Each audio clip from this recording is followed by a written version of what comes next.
एखादी व्यक्ती सतत निगेटिव्ह विचार करत आहे, तसंच त्याच्या आजूबाजूचा जो वातावरण आहे, जो माहोल आहे, तो पूर्ण निगेटिव्ह आहे आणि त्याला भेटणारे व्यक्ती सुद्धा आहे, ते सुद्धा निगेटिव्ह आहेत.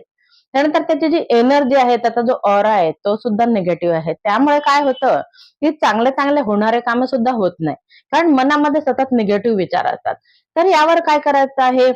श्रीकृष्णाचा एक अतिशय सोपा, सुंदर आणि कोणीही करू शकेल असा हा उपाय आहे.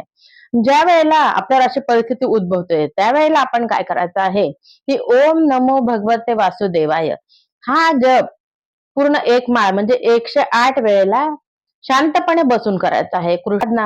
कृष्णाची आराधना करायची आहे. त्यामुळे काय होतं, की तुमच्या शरीरातली जी निगेटिव्ह एनर्जी आहे, ती तुमच्यापासून दूर निघून जाते. तुमचा जो ऑरा आहे, तो सुद्धा क्लीन होतो आणि त्यानंतर तुमच्या मनामध्ये इतके सकारात्मक विचार येतात, की त्यामुळे तुमचं प्रत्येक काम यशस्वी होतं. तर नक्कीच करून बघा उपाय. व्हिडिओ आवडला तर चॅनलला लाईक करा, शेअर करा आणि व्हिडिओला कमेंट देखील करा, की व्हिडिओ कसा वाटला. धन्यवाद.